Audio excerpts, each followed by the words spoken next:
Šmarnično branje za leto 2020, pripravil ga je profesor dr. Bogdan Dolenc z naslovom Sveti Janez Henrik Newman, svetnik, ki nagovarja srca.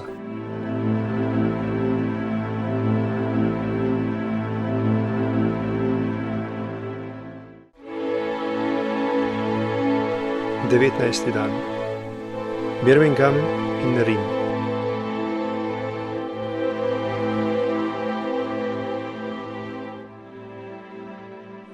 Zgodba Newmanovega življenja, ki ji sledimo korak za korakom, je prišla do svoje sredine, do odločitve, ki je zanj pomenila konec nekega obdobja in začetek novega.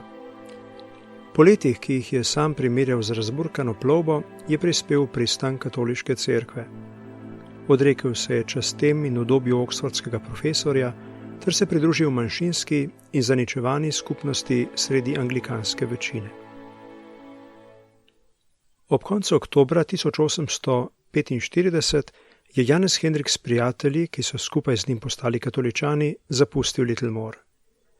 Kraj, kjer je dozorel za tako pomemben korak, mu je prirasel k srcu in ga je stežka zapuščal. Preselil se je v srednjo Anglijo, v predmestje Birminghama. Tam se je predstavil katoliškemu škofu Nicolasu Wisemanu, ki je odslej odločal o njegovi prihodnosti. Škof je skupinici ponudil hišo, v kateri so se lahko naselili in zaživeli skupno življenje. Prihodnost je bila povsem negotova.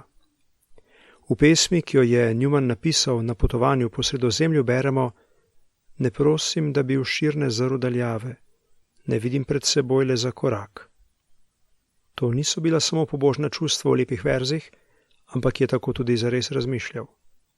Toda vera in zaupanje v Boga ne odvzameta bolečine slovesa, ki jo čuti človeško srce. Žrtev je težka, čeprav je človek rad vzame nase.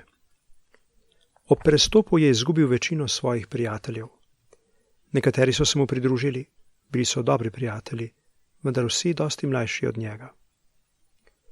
Ob odhodu iz Littlemora se je Newman ustavil še v Oxfordu in se poslovil od kolegija Svete Trojice, kjer je nekoč študiral. Naslednjih 20 let ljubljenega mesta ni več videl, razen njegove zvonike in stolpe oddaleč, ko se je tam mimo vozil z vlakom. V novem kraju se je moral počasi privajati na drugačen način življenja, kar je bilo včasih mučno in naporno. Hkrati je tam doživljal in se naučil ceniti številne prednosti.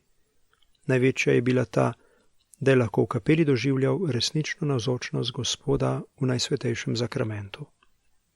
Pogosto je zahajal tja. Tam se je mogel tudi vsak dan presrečen udeleževati svete maše. Zapisal je: Nepredstavljiva je milost, da imamo Kristusa, telesno navzočega v hiši, znotraj naših 4 sten. To je vredno več kot vsi drugi privilegiji. To olajša vse naše stiske. Zame ni nič bolj tolažljivega, galjivega in osrečujočega, kakor sveta maša. Postanek v Birminghamu ni trajal dolgo in septembra leta 1846 je škof Janeza Henrika Newmana in še enega člana skupnosti poslal v Rim. Na kolegiju Kongregacije za širjenje vere naj bi opravila manjkajoče študije za duhovništvo. Newman je bil tedaj že častivreden mož, star 45 let.